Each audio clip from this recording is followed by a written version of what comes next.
Hello, my dear viewers. This amazing story will be very instructive for you. It is very interesting and beautiful. I wish you enjoy watching it. She was smiling as she walked out of the restaurant. Yay, after a month of running through all the agencies and organizations in search of work, they hired me as a waitress in a cool new restaurant. So what if I am on probation? So what? The main thing is to catch on. The owner, however, is immediately visible, nasty guy. But that's okay. Maybe I will adapt. Phew. Now at least I will have something to pay the rent, and I can buy something for myself. I thought I'd be lost. Of course, this was not the job she dreamed of since childhood. But what can you do, as fate has turned out so? On the way home, she began to go over her life since birth. Sylvia was born in a very ordinary, gray, and unremarkable small town on its outskirts, in a Khrushchev apartment building. The girl's father worked as a high-rise construction worker. He got a hell of a lot of work, but he got a decent salary. Her mother was from a village. She had no education, so she worked part-time as a janitor, of course, because of this. The girl got a lot of grief at school. Peers often teased her. My mother sweeps the yards. There's that old jacket she wears, and she always cheats off her notebooks till the cover so she doesn't have to buy new ones. Don't be friends with her. She never discounts on anything. The girl cried and complained to her parents at home. Mom only frowned and muttered, "Don't give a damn about them, daughter. What a bunch of smart guys. I work where I can. I don't sit at home. You'd think you were royalty yourself." And Daddy talked to her long and patiently, trying to comfort her. "You see, my daughter, it is not important who your parents are, but who you are in life, what you have achieved. Do you understand? Not everyone has the brains and ability to become a cool businessman or politician, but everyone can do well in what they have learned. Don't pay any attention to them. They're stupid and cruel. Set yourself a goal and achieve it yourself. Studying on excellent, you're clever. The teachers can't get enough of you.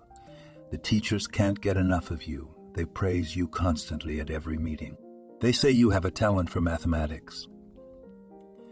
When you finish high school, your mother and I will save some money and you'll go to university. I promise. And then you'll be a real winner. You'll get a prestigious job and you'll live a decent and even better life. Come on, my dear, let's drink tea with sandwiches." After such heart-to-heart talks with her father, the girl felt better, and she tried even harder, sitting evenings in the library and reading additional literature. Secretly, she dreamed of becoming a lawyer, or at least an economist maybe. And really, Daddy will help. But when Sylvia was 14, the family came to their terrible grief. Her father fell from a great height at a construction site and crashed to his death. The doctors who arrived could do nothing to help. My mother went to the funeral and funeral expenses, having spent almost all the family savings. But she saw her husband off properly. She herself turned black with grief, became gray and looked 10 years older. The woman had no idea how and on what she and her daughter would survive now. After all, her husband brought the main income into the house, and those kopecks that were paid to the janitor were not enough for food, let alone anything else. She had to run around in the evenings cleaning stairwells and toilets to get out of poverty. Sylvia missed her dad so much and cried at night because they were such close and dear people. And most importantly, she had already realized that she would not be a lawyer or an economist because money was now in the house was not a penny. The girl began to help her mother, took over all the housework. On weekends, she ran near the subway to hand out flyers so she could buy herself lunch, or at least a bun, for once. But the grief was on the heels of their family and did not leave alone. As if a curse, 2 years later, Mom was gone. She finished a hellish job in which she finally undermined her health. Sylvia had a vague recollection of her mother's funeral as she screamed and thrashed hysterically. She did not understand how she could live alone in the world. Why had God taken her parents away? What had she done wrong to be left an orphan? They wanted to put her in an orphanage, But then her mother's cousin, Aunt Lauren, suddenly remembered her niece and volunteered to be her guardian. Sylvia was grateful at first, since she was terrified of the horror stories about orphanages. She imagined she would be beaten and humiliated and didn't want to go there. But after staying with her relatives for a month, everything became clear to her. The aunt was mean and nagging. She had a native son, Hunter, and a drunken, wayward husband. Frequent scandals and swearing were normal in this family. In a drunken rage, the father of the family was often violent and could even beat the household, and a couple of times it hit Sylvia. The drunken father was fierce.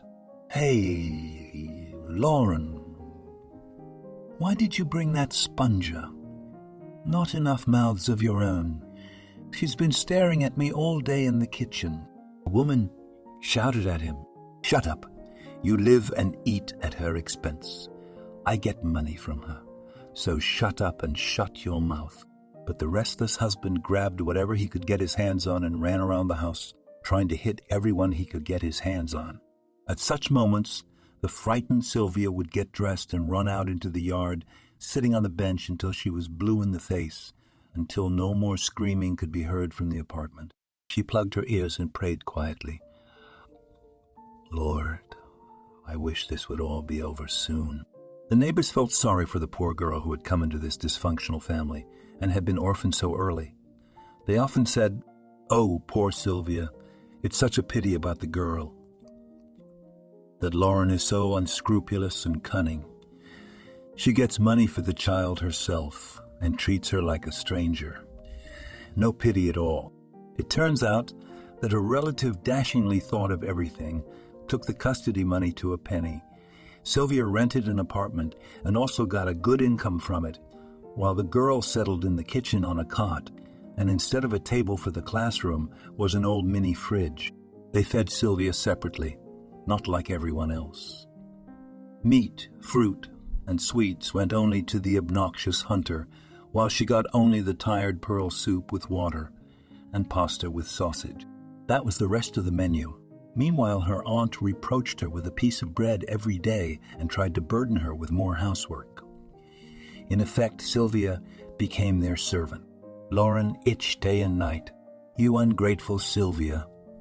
I sheltered you, I saved you from the orphanage. I feed you, I sing to you, and you work with your sleeves down. Couldn't you warm up Igor's soup? It's hard, isn't it?" The girl snapped back. "Your Hunter is 17 years old. You could have heated it yourself. I was ironing the laundry.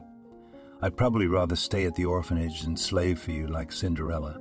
Not only that, but this Hunter, even though he was her brother, even though he was her third cousin, started giving her dirty looks and making dirty jokes when no one was home. Listen, Sylvia, you're all right. You're beautiful. You've got legs from ear to ear and a pretty face. Why don't we have some fun? There's no time to waste. I'd have put you in my bedroom and persuaded your mother." The girl was indignant. "What are you talking about? Are you out of your mind? Stop it immediately, or I'll complain to the board of trustees that you're bothering me. Quickly shut down your shop." He was furious. "What a fool. Stay on porridge and water. What a princess you are." Sylvia cried at night. She thought she was in some nightmare dream that would never end.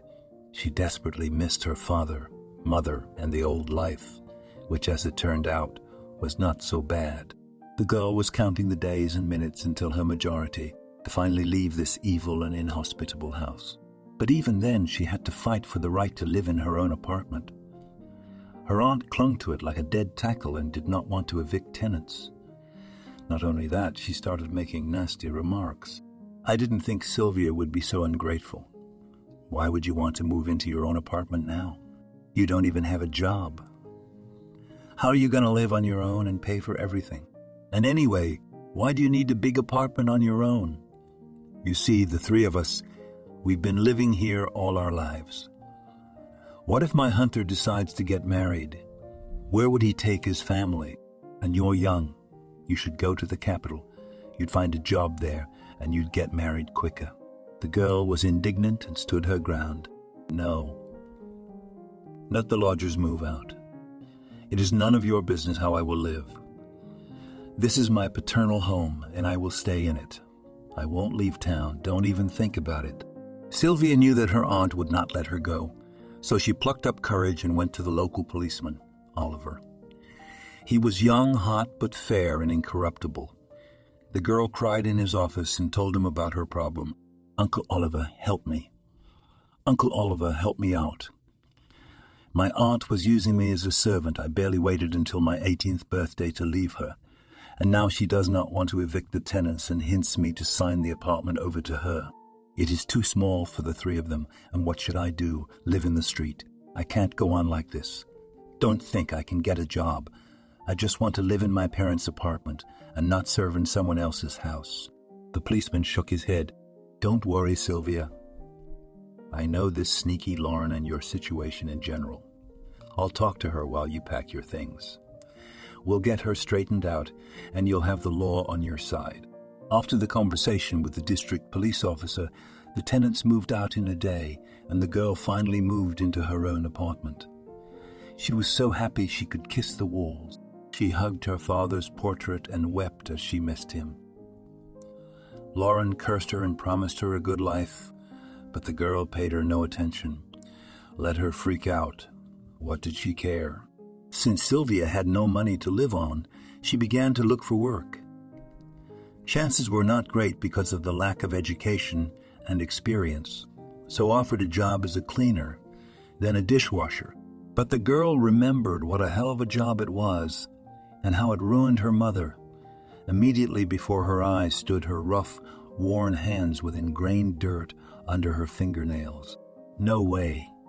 Not again, she decided, and went at random to a new restaurant that had just opened in the center of the city.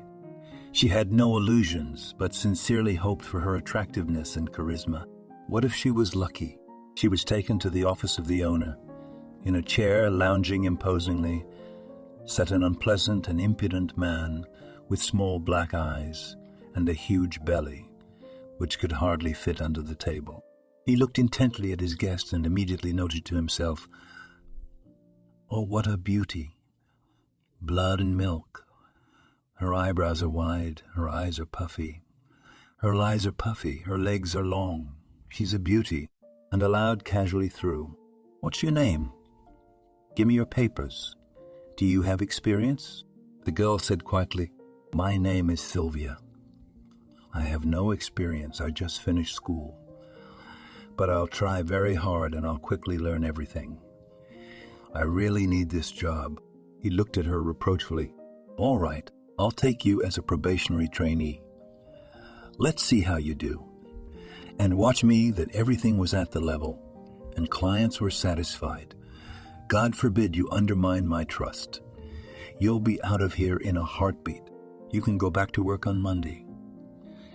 Mind you, the restaurant works until the last customer, long shifts. How you'll get there at night? You think for yourself? We do not have a delivery." Sylvia was happy. The job was clean and they tipped her. Better than a cleaner or a janitor. She even liked the word restaurant. She really didn't like the owner. He was tough, even vulgar. Rumor had it that this restaurant, he appropriated himself dishonestly and now conducts through the cashier's office what gray scheme associated with the cashing of large sum. Sylvia tried her best. All please everyone, the customers and employees, although they often teased her zeal. Catherine, a waiter with a lot of experience, made fun of her.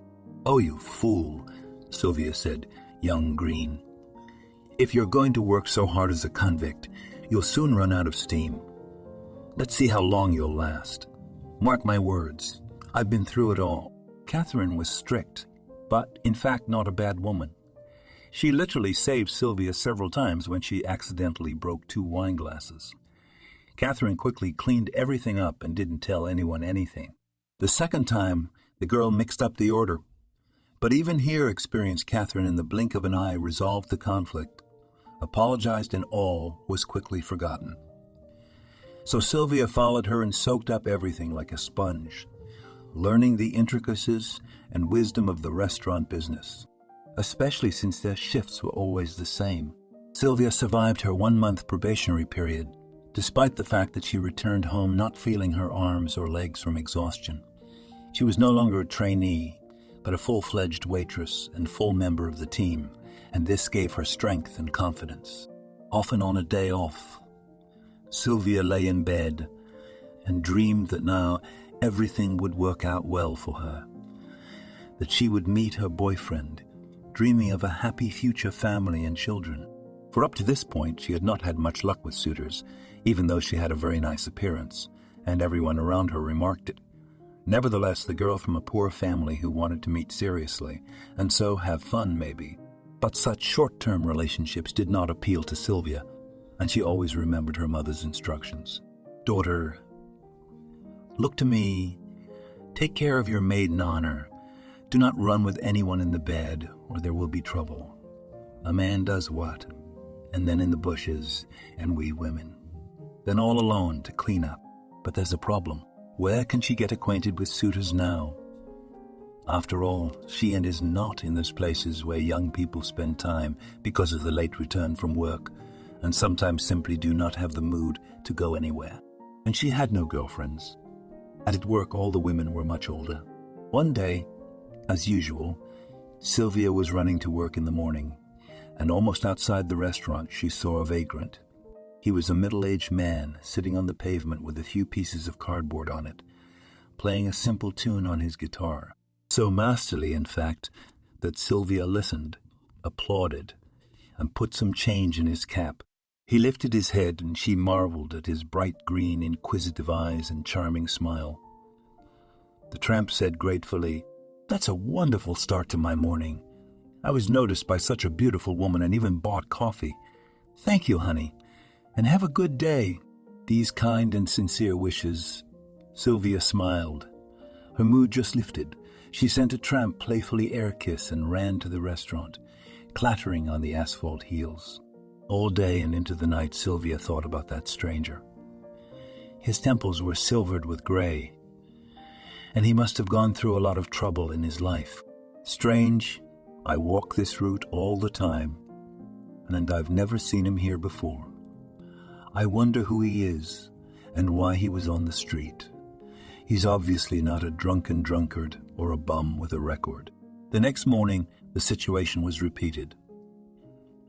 Only the tramp was now playing a sad and soul-searching tune, right to the point of tears. A large crowd of onlookers gathered around him. Many clapped their hands and showed their class, throwing change into his cap. The homeless man turned out to be a very well-mannered young man who never begged for money, and when people threw money at him, he always thanked them politely. He never pouted or demanded more than he was given. Sylvia couldn't resist putting a few rubles in his cap in change. The tramp looked up again, recognized her, and quietly said, "Thank you. May God protect you, good fairy." The timbre of his voice was also pleasant, which caused Sylvia to linger a few more minutes beside the man. Even though she was terribly late for work, she looked into his eyes and saw such sadness of longing in them that it struck her to the core. Even though his face was overgrown with stubble, he still looked manly and quite handsome. Again she wondered, what was the reason he was on the street?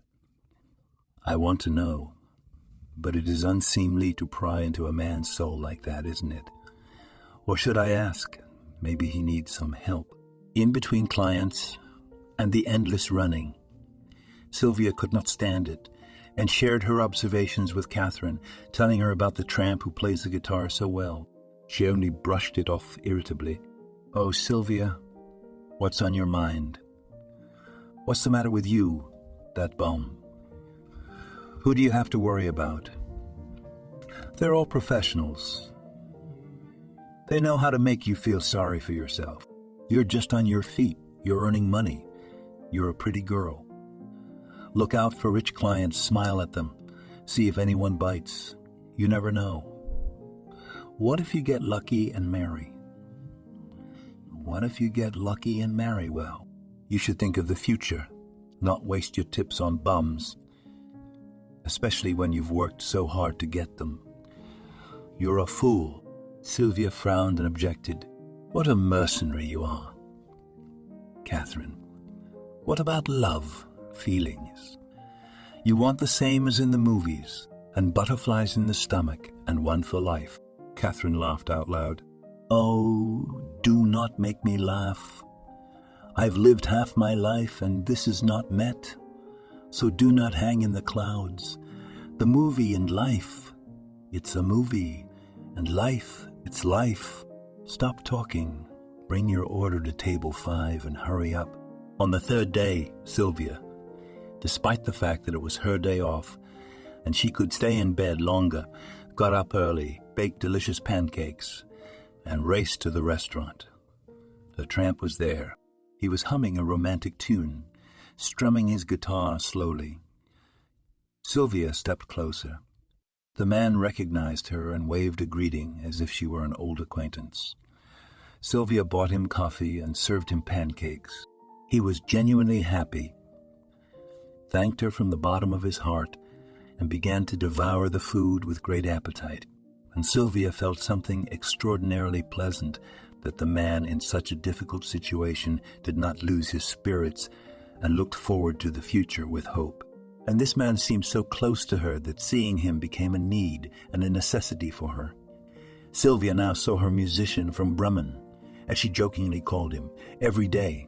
They had even become friends during this time. It turned out his name was Archie. The man spoke very little about himself and very reluctantly.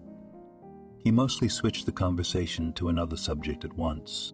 Oh, Sylvia, so life has taken a turn. You cannot wish the enemy. I don't want to hurt my feelings, and I'm not used to complaining. It's not manly. Tell me about yourself. Why is such a beautiful girl suddenly alone? Where are the crowds of suitors? How did you even get into this restaurant? They say the owner's not nice. Doesn't he hurt you? Doesn't he keep you on payroll? Without knowing why, Sylvia willingly told Archie about her life, her grief, her father, her mother, and her angry Aunt Lauren. And gradually she felt better. And she'd wanted to talk to someone about the restaurant for a long time, especially since she had no girlfriends or trustworthy friends. And Archie was a casual man, far from it, so he was allowed. Sylvia told the man that things had been going very badly at the restaurant lately. Profits are falling before her eyes, although recently there was no shortage of customers. The director is fierce, takes it out on his subordinates, yells day and night. Because of this, all the employees quarreled, suspecting each other of treason. The situation is heated to the limit. Working in such an atmosphere is simply unbearable.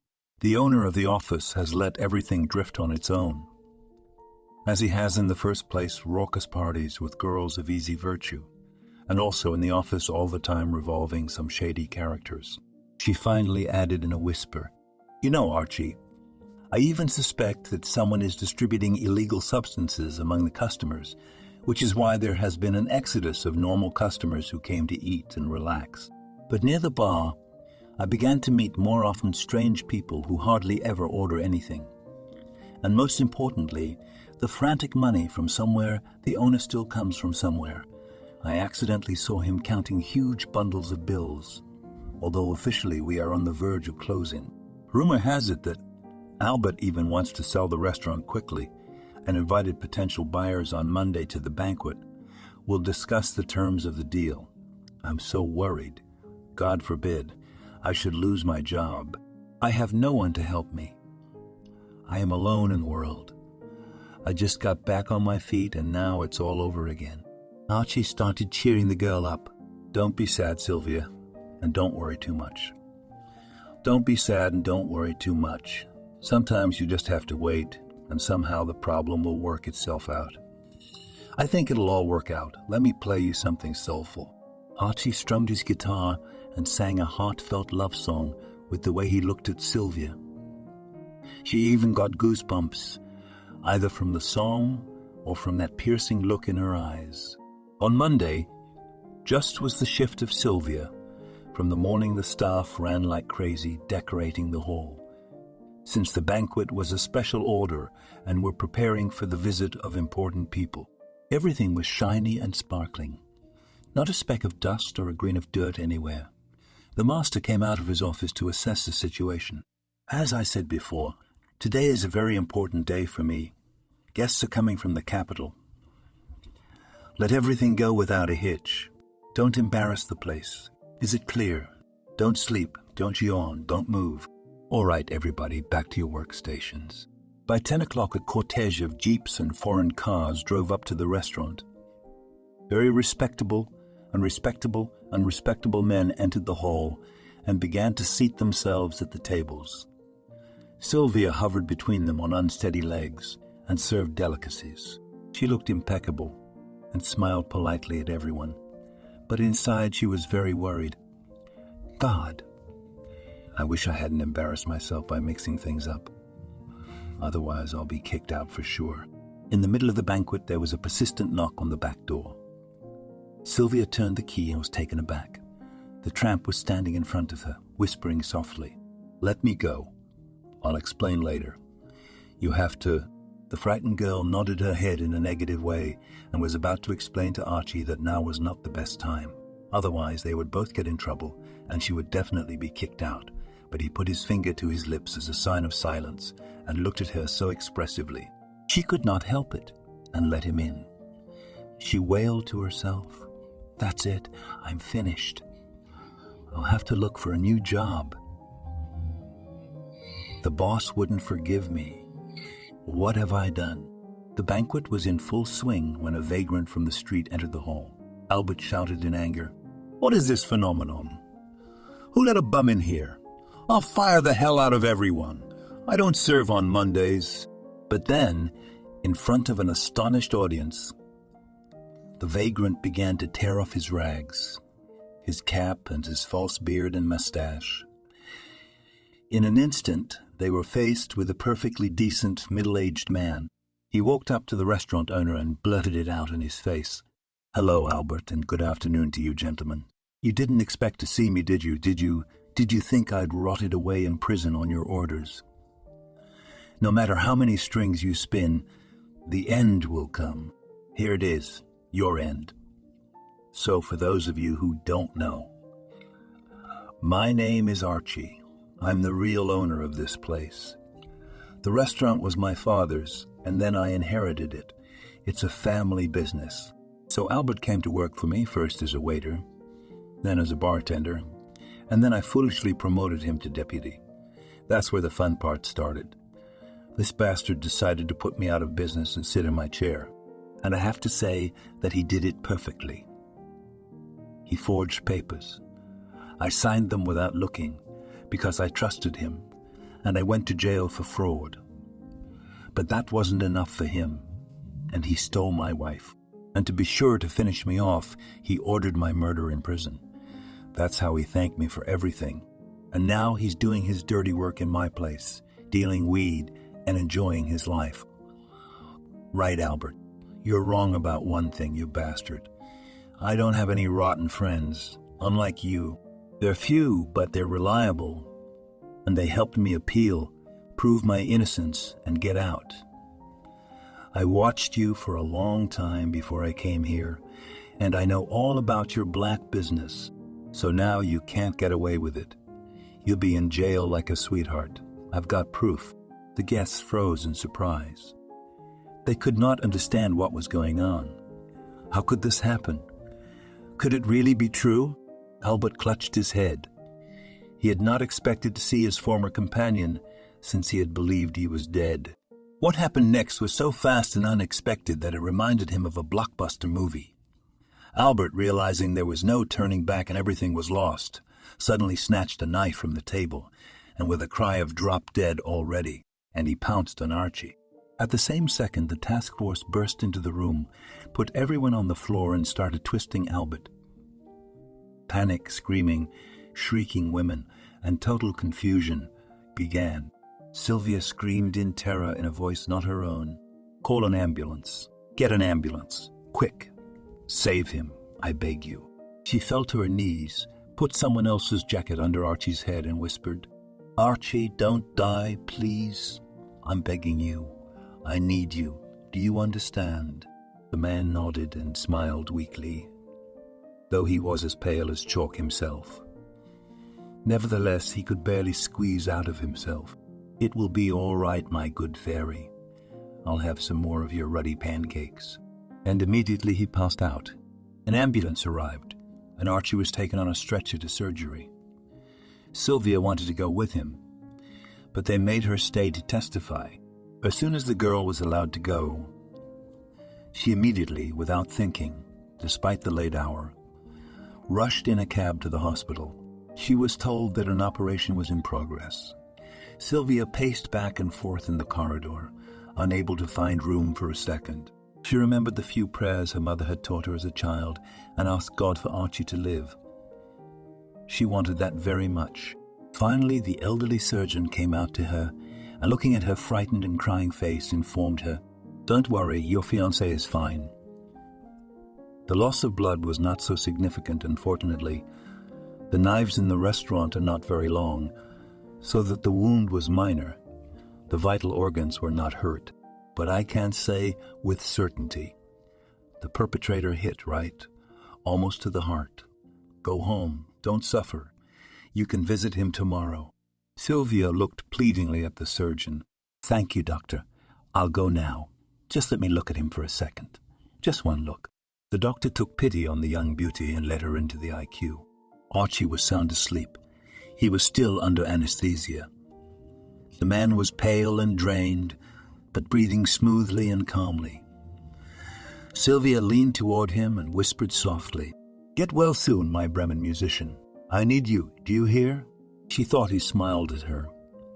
Sylvia kissed him on the cheek and went out.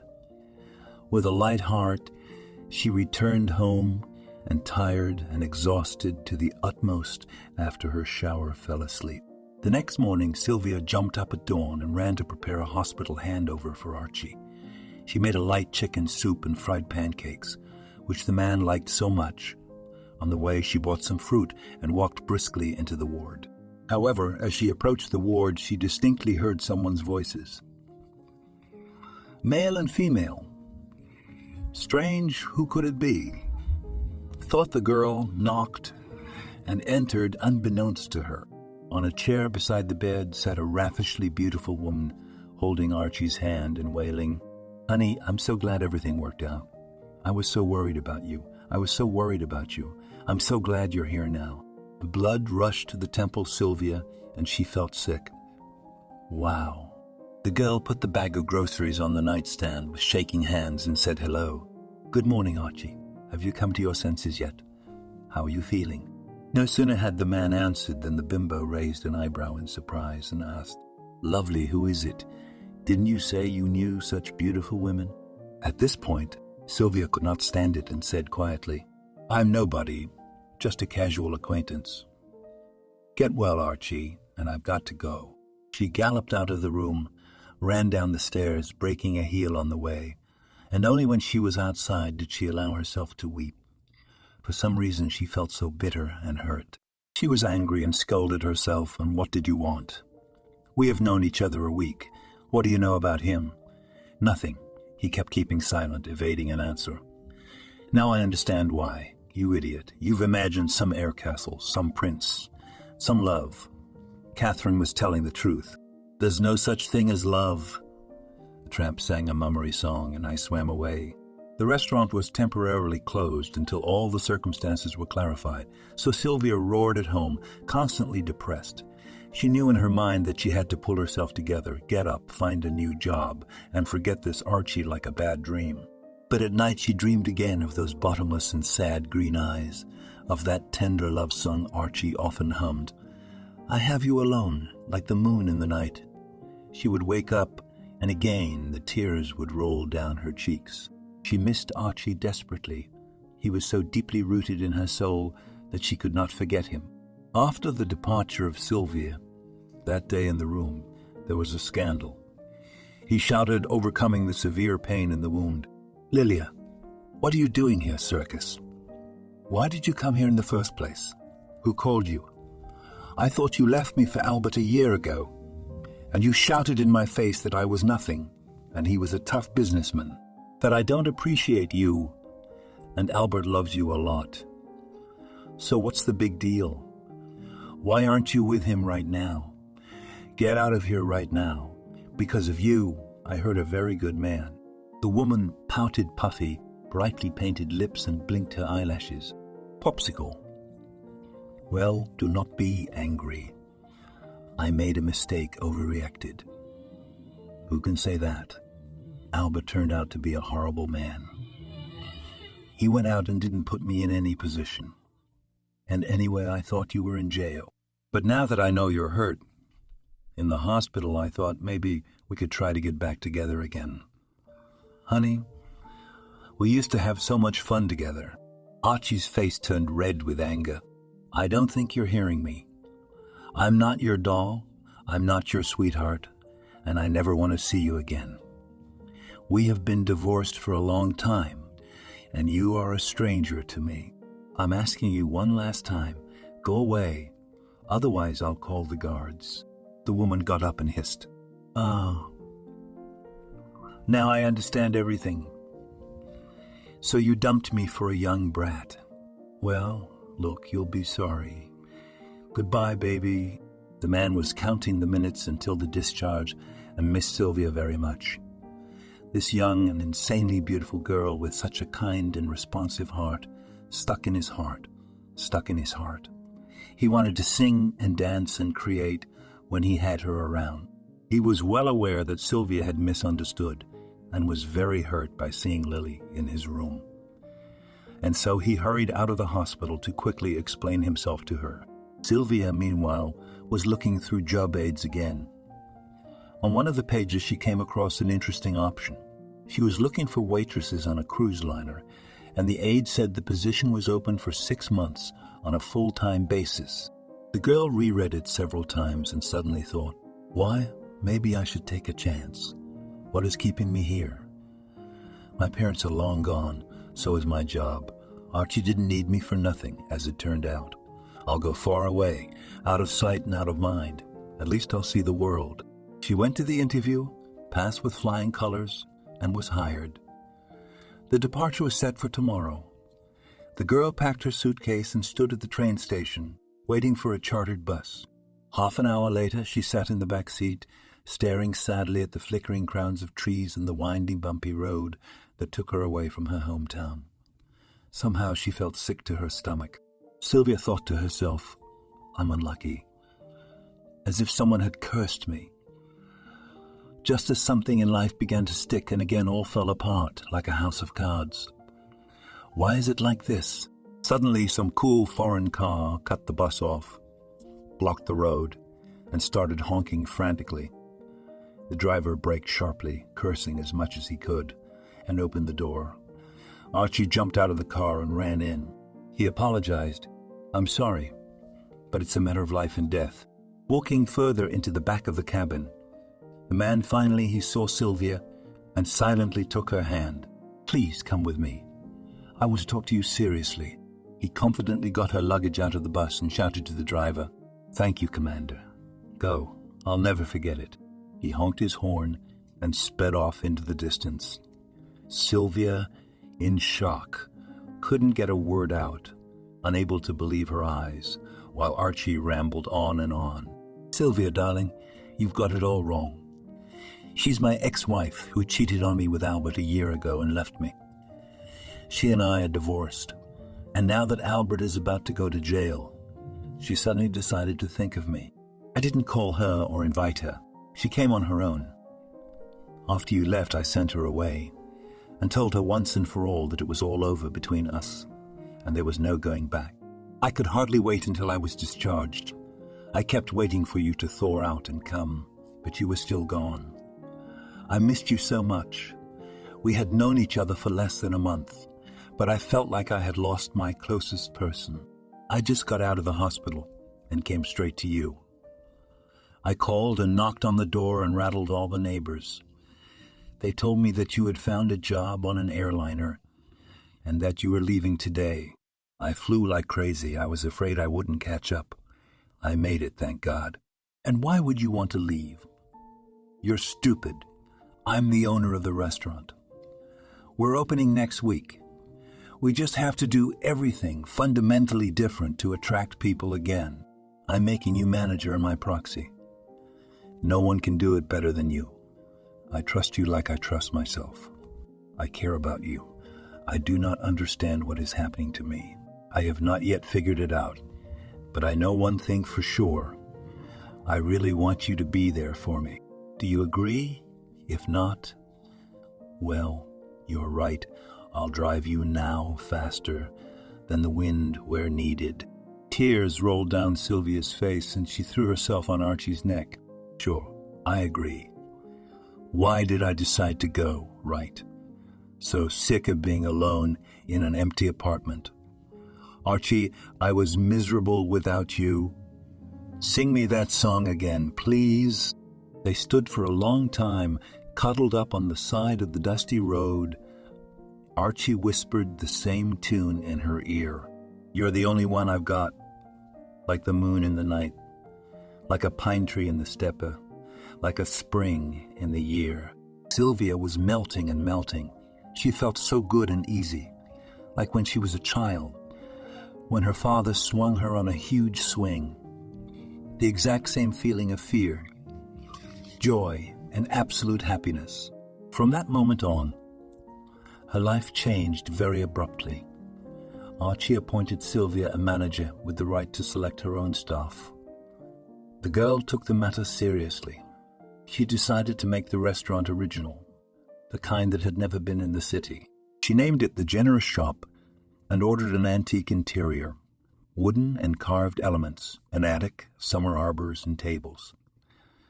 The dishes were also authentic Russian from an old cookbook kept at home by her great-grandmother.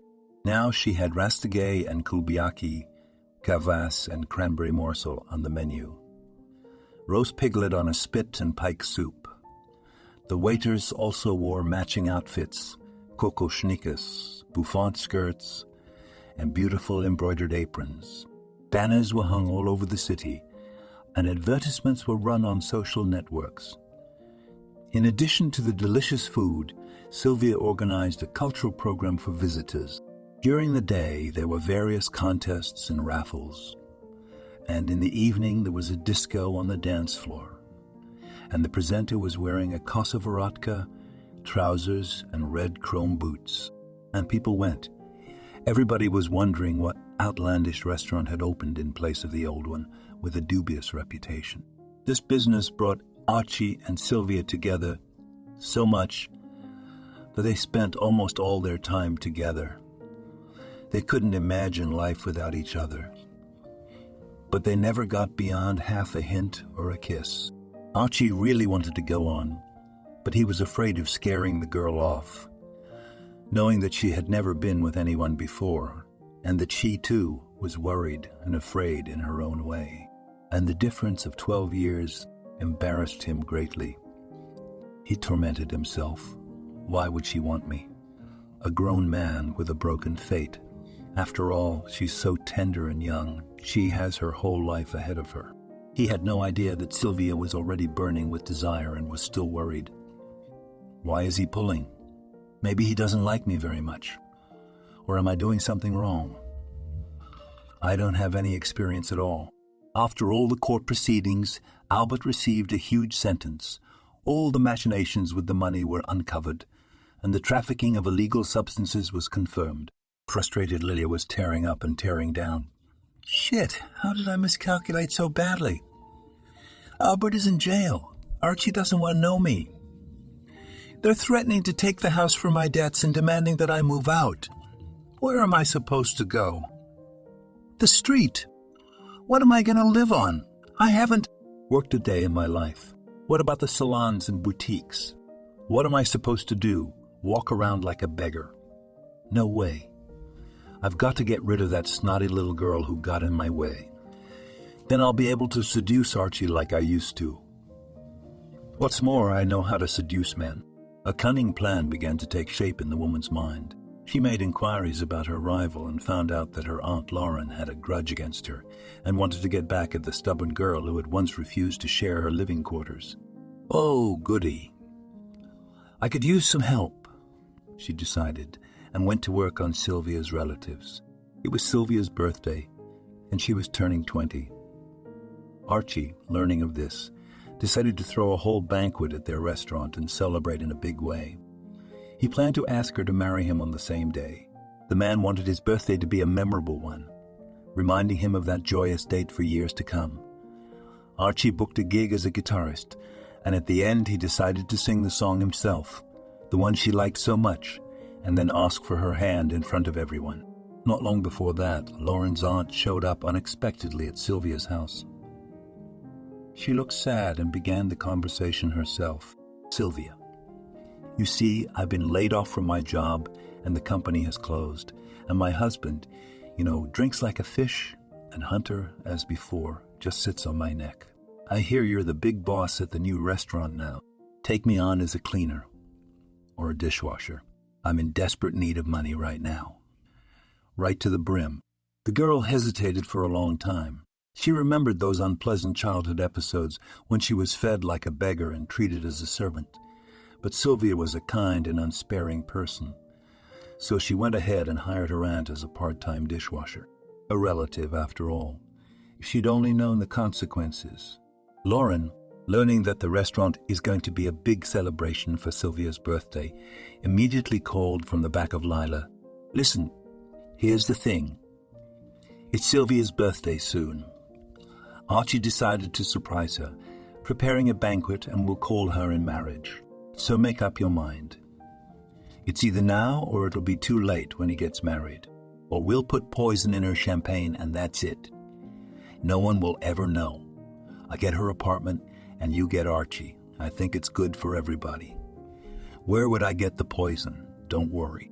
I got a friend who works in the lab. I'll get it for you. Your job is to slip it in and make her drink it. Okay? Just then, Catherine ran by and overheard the conversation. She was shocked. It's a conspiracy. Sylvia was going to be killed. Let this employee could not allow it. As was madly grateful to the girl for not abandoning the restaurant, made it thrive, and her, Catherine, called to work, paid very generously. Catherine first wanted to tell all about Sylvia, but then decided that it was not necessary. The employee was well aware of how kind, dreamy, and romantic she was, so she certainly would not believe her and not take her words seriously. Then Catherine made up her mind and went to Archie. Honestly told her everything.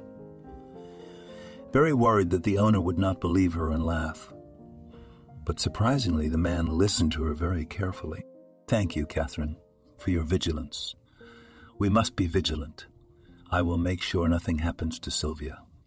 Those rascals, they won't calm down. They're jealous of other people's happiness. It's all right, I've managed to get Albert off the hook, and I'll deal with these chickens right away.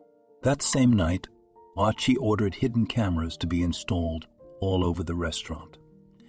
He also beefed up security, and a couple of the men he'd decided to dress up as waiters to keep a watchful eye on Lauren. Sylvia didn't suspect a thing until the last minute. After all, she had never celebrated her birthday in her life, not even in her early childhood. So it was an ordinary day for her, just a year older, that's all. At 9 o'clock, Archie suddenly came to pick her up, and in an intriguing voice he said, "Happy birthday, my good fairy. The wonders begin. Pack your bags and follow me." A surprised Sylvia quickly got ready and got into the car. What is he up to? No one has ever arranged anything for me on my birthday. First, Archie took her to an expensive clothing store. They were already waiting there. The girl smiled sweetly and handed her a huge box tied with a red satin ribbon and said, "Happy birthday. It's for you." Sylvia was taken aback and rushed into the dressing room.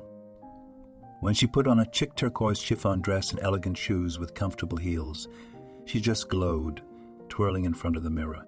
Archie gave her a thumbs up when he saw her. "Cool. It suits you very well, just like a queen." The girls called out to her, "Sylvia, come with us. Your fiancé ordered you another present." They took Sylvia to the hairdresser's, and in half an hour she had her hair and fresh makeup done. The girl was glowing. There's Archie, What a surprise! But that wasn't all the surprises. Next they went to a restaurant. Strange, thought Sylvia. We weren't working tonight. As they walked in, the lights came on abruptly in the hall, and all the staff and guests cheered in one voice. Happy birthday, Sylvia. And they shot dozens of colorful inflatable balloons into the ceiling. The table was laid out in style. Archie took the microphone and announced, Dear staff and guests, today is a very important day for me. My fiancée, Sylvia, was born. I decided to give her a surprise, and I invited all of you to celebrate the holiday with friendship and fun. So come and sit down at the table and let's have some fun. Contests and performances of famous musicians are waiting for you, and in the end, a surprise. Let's begin. Everyone sat down and began to eat and be merry. Sylvia couldn't hide her emotions and sincerely thanked Archie. Thank you, honey. I've never had such a party. You are the best. I'll remember this day for the rest of my life. Archie winked conspiratorially. It's not all surprises, remember, the main one will be ahead. In the meantime, let's have fun. Suddenly he noticed that Lilia came in. The man tensed, but Sylvia did not say anything, just said something over the radio to his guys from the security service. Lilia stealthily slipped into the back room, and she and Lauren poured the contents of the ampoule into a glass of champagne. The woman said, That's it, you little twerp. It's gonna be your last birthday. Look at her.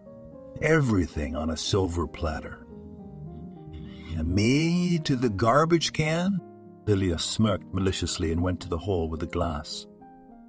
She walked over to Sylvia and Archie's table and in a pallid voice began, Sylvia, I've come to wish you a happy birthday. I'm sorry about the other day at the hospital. It was just a memory from the past, nothing more. I wish you and Archie happiness. Bless you. And she wanted to hold out her glass, but Archie deftly intercepted it. Thank you, Lilia. I'll pour Sylvia myself, and you drink from it. Well, drink up. Here's to my bride's health. The woman's face changed.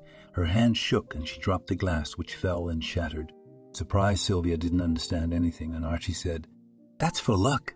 Come on, I'll walk you out. You have to go now, don't you? He grasped her hand tightly and led her out the door with a deft grip. On the way, he smiled charmingly at Sylvia. Sweetheart, I'll be right there. Do not miss me. Immediately, Catherine jumped up to Sylvia and took her into another contest. Archie took Lily outside. There, the security guys were already waiting for them. They were already holding the tightly fluttering Lauren. The girl was playing dumb and was indignant. What's going on? What right do you have? I'm supposed to be working here. Archie barked at her. Shut your mouth, and both of you listen up. All your shady dealings and the way you put poison in Sylvia's glass have been videotaped. So you're both going to follow Albert to prison. I hope this teaches you something. Lilia and Lauren started screaming and begging for forgiveness. I'm sorry, Archie, I was crazy. I was jealous. We'll never do it again, I promise. Don't go to jail. We're begging, he said sternly. So it's like this. The tape stays in my safe. You, Lilia, get out of town for good today. And I don't want to see you ever again. And you, Lauren, make sure I never see or hear from you again. Remember, God forbid if you ever mess with Sylvia again, you'll have to deal with me. I'll tear you to pieces. Get out, you jealous hens. Archie went back to Sylvia, put his arms around her and said, That's it, honey. Lauren doesn't work here anymore. And Lilja's leaving town today. So let's forget about those horrible women. Now get ready and keep your eyes on the stage. I have a surprise for you. And the groom ran off somewhere. About 10 minutes later, Archie came on stage with his guitar, sat down on a chair, took the microphone and said, looking her straight in the eyes, Dear my Sylvia, my darling girl, it's today. On your birthday, I want to tell you the most important words. I love you very much. Marry me, and while you're thinking, I'll play your favorite song. The man began to pluck the string and began to sing. You're the only one I have, like the moon in the night. Sylvia was happy and touched to her heart. Tears of tenderness streamed down her cheeks. She sang along and clapped. Archie finished, got down on one knee, and put a diamond engagement ring on her finger. The girl took the microphone and in a trembling voice answered, I agree, Archie. I love you more than life. You're the best man on the planet. The young men kissed passionately, and the guests amicably applauded. Many even cried. That night, Archie took Sylvia to his place. They kissed each other without stopping, as if they were longing for each other. They could not get enough of each other. They sank into the abyss of passion. They both fell asleep only in the morning. The alarm clock sounded loudly and unexpectedly. Sylvia and Archie jumped up and jumped out of bed, nearly bumping into each other. Then they woke up and laughed and fell back onto the couch. Archie hugged Sylvia and said cheerfully, Good morning, my fairy. Here we are greeting the sunrise together. I'll have a Turkish coffee, and you have my favorite pancakes. Sylvia kissed his nose and ran, elated, to prepare breakfast for the best man on the planet. A month later, the couple played a lavish wedding with many guests, press and reporters. Sylvia was so beautiful, and there was absolute happiness in her eyes. Archie proudly held his treasure in his arms, as if he feared she would be stolen at any moment. Everyone congratulated the young couple and wished them the best. Catherine was kindly jealous of Sylvia and said, congratulating, So, our girl, you've waited on your prince, just as in a fairy tale. Here's a bum with a guitar. I take it all back, and I look at you, and I understand that there really is that unearthly love. You proved it to me with your example. Business was booming and expanding, and Sylvia was good at bookkeeping and managing her staff. She was loved for her straightforwardness and honesty and for paying her employees generously. Soon they added a bathhouse to the restaurant so customers could take a steam bath, and then a courtyard with a small pond, where they stocked it with fry. Now anyone who wanted to fish could do it himself, and it was baked on the fire in front of him. Everything was so homely and hearty that there was never a shortage of visitors. And the only thing that made an angry, aging Lauren, when she saw on television the story about the wedding of Sylvia and the restaurant, just burned inside with hate, especially when she looked at the shabby walls of her apartment, her drunken husband snoring on the couch, and the plump little brat hunter still idling, playing computer games and not wanting to do anything. She was indignant.